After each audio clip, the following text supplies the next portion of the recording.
Halo semua, gimana kabar kalian hari ini? Semoga kalian selalu diberikan kesehatan yang tidak terbatas dan senantiasa selalu dianugerahkan rezeki yang sangat berlimpah.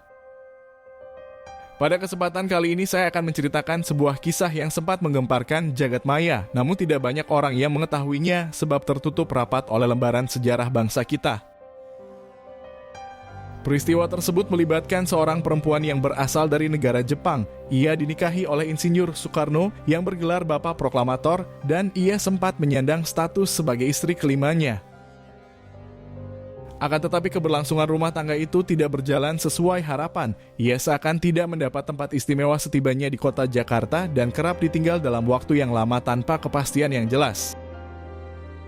Hingga puncak atas kisah tersebut kemudian terjadi ketika Bung Karno memilih untuk menikah lagi. Ia memutuskan menjalin cinta dengan perempuan asal Jepang lainnya dan dari sanalah timbul rasa cemburu serta kecewa yang begitu mendalam. Di momen itu si perempuan benar-benar dilanda kegamangan yang tak berkesudahan. Ia merasa berada di persimpangan jalan karena terus menyalahkan dirinya sendiri. Seolah-olah ia gagal menjadi istri yang sempurna. Terlebih sosok suami yang ia cintai kini justru telah direbut oleh perempuan lain. Hingga akhirnya kisah hidupnya berujung pada satu kenyataan yang menyisakan penyesalan yang mendalam. Dan namanya tidak pernah tercatat jelas dalam lembaran sejarah, seolah terhapus oleh gemerlap citra baik dari sang pemimpin bangsa. Lalu bagaimana kisah selengkapnya atas peristiwa tersebut? Di kesempatan kali ini saya akan membahasnya secara keseluruhan dan mengungkapkan beberapa fakta atas kejadian yang sebenarnya terjadi. Saya berharap cerita ini tak hanya menjadi pengetahuan semata, namun menjadi hikmah ataupun pembelajaran untuk kita semua. Si perempuan yang ada di dalam kisah ini bernama Sakiko Kanase yang lahir pada tahun 1935 dan bertempat tinggal di pusat kota di salah satu distrik di Tokyo di negara Jepang. Menurut keterangan yang saya dapatkan, Sakiko dikenal memiliki sikap yang tenang dalam setiap urusan. Sejak kecil ia terbiasa hidup secara mandiri dan menyelesaikan segalanya seorang diri. Pola asuh kedua orang tuanya menempa pribadinya menjadi kuat. Ia tegar menghadapi hidup meski jalannya berliku dan berat. Selepas menyelesaikan pendidikannya di Tokyo, Sakiko memutuskan merantau ke jantung kota Kyoto. Di sanalah ia mendapat tawaran untuk menekuni jalan hidup sebagai seorang geisha, sebuah peran yang lahir dari tradisi tua dan bertahan ratusan tahun lamanya. Geisha bukanlah sekadar penghibur atau pelayan biasa, melainkan sosok seniman yang dihormati dalam budaya Jepang. Mereka menguasai banyak kesenian mulai dari tarian yang anggun, lantunan musik yang syahdu, hingga keterampilan berbicara yang mampu mencairkan suasana di kedai-kedai tradisional. Untuk mencapai semua itu, seorang geisha menempuh pendidikan panjang, mempelajari seni klasik dengan penuh dedikasi yang tinggi hingga akhirnya tampil menawan di hadapan para tamu yang datang. Pada masa itu, keberadaan geisha dipandang sebagai wajah terdepan budaya sekaligus citra bangsa Jepang di mata dunia. Seiring berjalannya waktu, mereka bahkan dijadikan alat politik, dipercaya sebagai ujung tombak diplomasi dalam berbagai kesempatan penting. Kehadiran seorang geisha mampu mencairkan ketegangan dalam sebuah pertemuan, sekaligus menghadirkan ruang aman bagi para tokoh penting untuk berbicara lebih terbuka. Dengan ketenangan sikap serta tata krama yang anggun, mereka sanggup mengubah suasana yang kaku menjadi nyaman, hingga percakapan serius pun terasa lebih hangat. Sakiko Kanase termasuk di antara mereka yang mendapat kepercayaan besar. Beberapa tahun sudah ia berkiprah sebagai seorang geisha, hingga akhirnya terpilih untuk menyambut tamu penting dari berbagai negara. Dari situlah namanya mulai dikenal sampai sebuah takdir besar mempertemukannya dengan seorang tokoh dunia asal Indonesia. Pada akhir dekade 1950, Jepang tengah menjalin hubungan erat dengan Indonesia yang baru saja merdeka. Saat itu Insinyur Soekarno diundang berkunjung ke negeri Sakura. Perjalanan tersebut bukanlah perjalanan biasa, melainkan bagian dari sejarah diplomasi yang syarat makna sekaligus kontroversi. Dalam momen itu, Sakiko ditugaskan untuk mendampingi Bung Karno. Ia dipercaya karena diyakini mampu menghadirkan ketenangan di tengah suasana yang penuh tekanan. Tugas itu bukan hanya sebatas menemani, melainkan juga menjadi simbol penghormatan tertinggi dari tuan rumah untuk tamu agungnya. Pertemuan pertama berlangsung di sebuah rumah hiburan malam di pusat kota Kyoto. Sakiko hadir dengan busana khas geisha yang anggun, langkahnya tenang, senyumnya penuh kehangatan, dan ia senantiasa selalu berada di samping Bung Karno dengan sikap penuh rasa hormat. Bung Karno pada waktu itu merasakan sesuatu yang berbeda. Di hadapan Sakiko, ia diperlakukan bukan hanya sebagai seorang pemimpin besar, melainkan juga sebagai seorang pria yang butuh dihargai dengan kehangatan dan senyuman tulus. Di tengah perbincangan serius mengenai posisi Jepang dalam perjalanan kemerdekaan bangsanya, suasana yang semula penuh ketegangan perlahan mencair. Senyap yang biasanya menyelimuti ruang diplomasi berubah menjadi momen yang lebih ringan, seolah Sakiko mampu menghadirkan ruang aman bagi Bung Karno untuk melepaskan beban berat yang dipikulnya. Seiring berjalannya waktu selepas pertemuan pertama, kedekatan antara Sakiko dan Bung Karno mulai tumbuh semakin nyata. Dalam beberapa kesempatan, Bung Karno kerap menyebut bahwa Sakiko adalah sosok perempuan yang anggun, memiliki keteguhan hati, kesabaran serta pengertian yang jarang ada pada kebanyakan wanita lainnya. Di sisi lain, Sakiko pun merasakan hal yang tak kalah mendalam. Baginya, Bung Karno bukan sekadar seorang tamu negara ataupun pemimpin besar, melainkan seorang pria dengan karisma luar biasa, penuh semangat, dan memiliki jiwa yang berbeda dari siapapun yang pernah ia temui sebelumnya. Rasa kagum yang awalnya muncul perlahan berubah, tumbuh menjadi sesuatu yang jauh lebih dalam, sebuah perasaan yang datang tanpa pernah ia rencanakan. Tak lama berselang benih, kedekatan itu tumbuh semakin kuat, hingga akhirnya Bung Karno kembali mendatangi Jepang hanya untuk menemuinya. Pertemuan mereka kali ini tidak lagi sebatas hubungan diplomasi, melainkan sebuah ikatan yang melibatkan perasaan. Dalam suasana yang penuh kerahasiaan, Bung Karno mengambil keputusan besar. Ia meminang Sakiko dan mengikatnya dalam ikatan pernikahan. Upacara sederhana itu berlangsung di sebuah hotel di kawasan Ginza di pusat kota Tokyo. Meskipun digelar dengan khidmat, pernikahan ini dijalankan secara tertutup, jauh dari sorotan media maupun publik. Menurut penuturan seorang pengamat politik, pernikahan Bung Karno dengan Sakiko sesungguhnya tidak bisa dilepaskan dari konteks diplomasi. Indonesia baru saja merdeka dan tengah berusaha memperkuat posisinya di mata dunia. Dengan menikahi seorang perempuan asal Jepang, Bung Karno seolah ingin mengirim pesan bahwa ia tidak menutup diri dari negeri yang pernah menjadi penjajah, sekaligus membuka pintu investasi asing yang sangat dibutuhkan untuk membangun Indonesia pada masa itu. Singkat cerita, setelah menikah, Sakiko kemudian diajak Bung Karno ke Indonesia, tepatnya ke Jakarta di kawasan Menteng Agung. Di sana ia disediakan sebuah rumah berukuran sedang dan diminta untuk mengganti namanya menjadi Saliku Maesaroh. Perubahan itu bukan hanya simbol identitas, melainkan tanda bahwa dirinya kini benar-benar menjadi bagian dari keluarga besar bangsa Indonesia. Lebih jauh lagi, ia mengambil keputusan besar dengan berpindah keyakinan memeluk Islam dengan hati yang ikhlas dan tulus hingga resmi menjadi seorang mualaf setelah menikah dengan Bung Karno. Transformasi ini menunjukkan betapa besar tekad serta kesetiaannya bahwa ia rela meninggalkan masa lalu demi melangkah bersama dalam kehidupan baru. Namun berselang waktu setelah beberapa minggu di kota Jakarta, kenyataan ternyata tak seindah seperti yang dibayangkannya.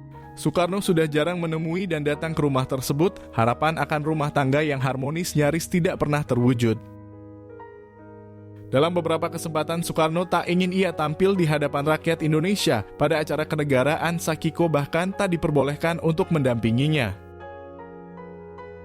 Selepas itu, hari-hari Sakiko kemudian terasa sangat sunyi. Ia dihadapkan rasa kecewa atas janji-janji yang tak pernah ditepati. Bung Karno tak sangat sewaktu ingin menikahinya, ia tidak mengerti sepenuhnya, namun langkahnya ke Indonesia dirasa menjadi keputusan yang terlalu buru-buru. Pada momen itu, Sakiko tidak ingin membiarkan dirinya larut dalam keterpurukan. Ia berusaha mencari kesibukan agar hari-harinya tidak hanya dipenuhi rasa sepi.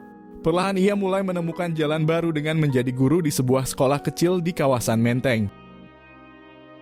Di tempat itu, Sakiko dipercaya untuk mengajar anak-anak dari keluarga Jepang yang tinggal di Jakarta. Setahun sudah Sakiko Maesaroh menetap di Indonesia, perlahan ia mulai membiasakan diri dengan keadaan sekitar, berusaha menyesuaikan diri dengan budaya baru serta kehidupan masyarakat di Nusantara. Namun jauh di dalam hatinya, Sakiko tetap menaruh harapan agar sang suami lebih sering datang menemuinya.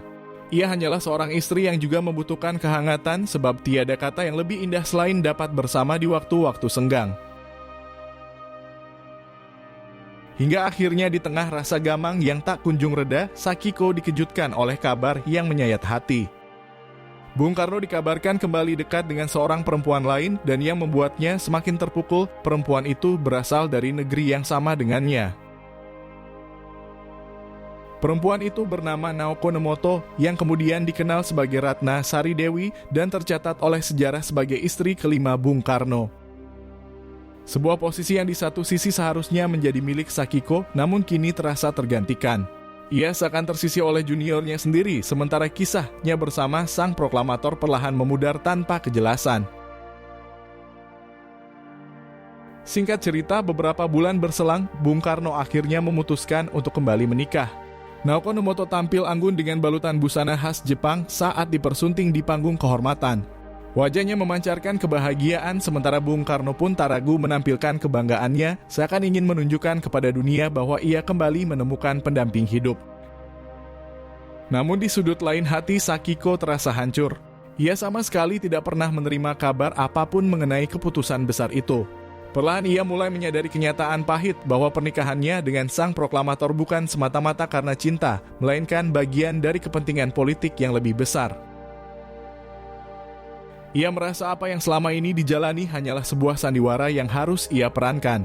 Meski begitu jauh di dalam hatinya, Sakiko pun tak bisa menyangkal bahwa sejak awal dirinya memang diarahkan untuk mendekati Bung Karno demi misi diplomasi.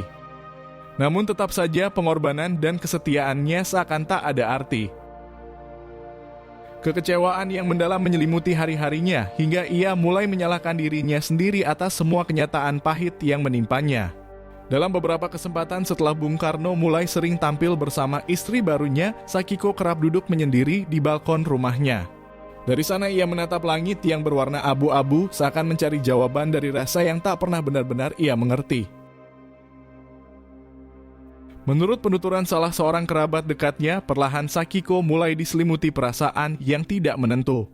Ia enggan berinteraksi dengan siapapun, lebih banyak mengurung diri di dalam kamar, seolah dunia luar sudah kehilangan maknanya. Rasa kecewa yang terjalin dengan cemburu perlahan membuatnya kehilangan kendali. Ia seperti berada di sebuah persimpangan jalan tanpa arah, tak tahu lagi kemana harus melangkah, hanya tenggelam dalam pikiran-pikiran yang semakin gelap. Sakiko bahkan mulai meragukan kehadirannya di Indonesia. Segalanya seakan kembali terasa asing, sama seperti saat pertama kali ia menginjakkan kaki di negeri ini. Namun untuk kembali ke tanah kelahirannya pun bukan pilihan yang mudah. Ia tahu di sana dirinya akan dipandang sebagai sosok yang gagal, perempuan yang tak mampu merebut hati suami seutuhnya, padahal begitu banyak pengorbanan yang sudah ia berikan. Hingga akhirnya, titik terendah itu benar-benar datang. Pada bulan Oktober tahun 1959, tepat 3 minggu setelah kedatangan Ratna Sari Dewi, sosok istri kelima Bung Karno. Sakiko merasa kehilangan arah dan kehilangan harapan. Gejolak batin yang selama ini dipendamnya seolah tak lagi tertahankan. Dalam kebimbangan yang panjang itu muncul satu keputusan yang kemudian meninggalkan luka mendalam, bukan hanya bagi dirinya, tetapi juga bagi orang-orang yang mengenalnya. Tepat di kamar mandi, ia sempat berhenti sejenak menatap wajahnya sendiri di cermin yang memantulkan sosok anggun dan rapuh. Perempuan yang dahulu menjadi kebanggaan, kini justru terpuruk di negeri asing yang terasa begitu jauh dari rumah. Bayangan masa lalu berkelebat di kepalanya seolah menertawakan keyakinannya bahwa ia pernah menjadi seseorang yang pantas dicintai. Namun setahun terakhir semuanya berubah drastis. Sosok Bung Karno yang dulu ia kagumi justru menjadi alasan terbesar dari luka batin yang kini ia tanggung sendirian. Beberapa jam kemudian kabar mengejutkan pun tersebar. Sakiko ditemukan dalam kondisi yang memprihatinkan dengan balutan busana tradisional dan riasan cantik di wajahnya seolah ia masih ingin meninggalkan kesan terakhir yang anggun. Keputusan itu tentu mengguncang banyak pihak. Mereka yang mengenalnya sebagai guru bagi anak-anak Jepang di Jakarta sulit mempercayai apa yang terjadi. Sosok yang ramah, tenang, dan penuh dedikasi yang tinggi, namun kini hanya tinggal kenangan yang menyisakan kepedihan mendalam. Keesokan harinya Sakiko Kanase dimakamkan secara sederhana di kawasan Menteng. Ia diantar oleh beberapa kerabat dan rekan dekatnya tanpa kehadiran Bung Karno di sisi pusaranya. Kepergiannya seakan dibiarkan begitu saja, seperti perjalanan hidupnya di tanah rantau yang tak pernah benar-benar mendapat tempat istimewa. Sejarah pun tak banyak mencatat kisah tentang dirinya. Hubungannya dengan sang proklamator lebih sering dipandang sebagai kontroversi yang tak kasat mata. Sebagian orang menilai ia hanyalah bayangan yang terlupakan, sementara sebagian lainnya berpendapat bahwa Sakiko hanyalah korban dari ambisi dan cinta yang tak berpihak padanya. Semoga dari kisah ini kita semua bisa memetik banyak pelajaran berharga bahwa hidup tidak selalu berjalan sesuai dengan yang kita harapkan. Sebuah cerita yang bukan hanya soal cinta, melainkan juga tentang sejarah yang pada akhirnya terpaksa ditenggelamkan, menyisakan jejak samar yang nyaris terlupakan oleh waktu. Terima kasih sudah menonton video ini sampai habis. Berikan admin dukungan dengan menekan tombol suka dan tuliskan pendapatmu di bawah kolom komentar.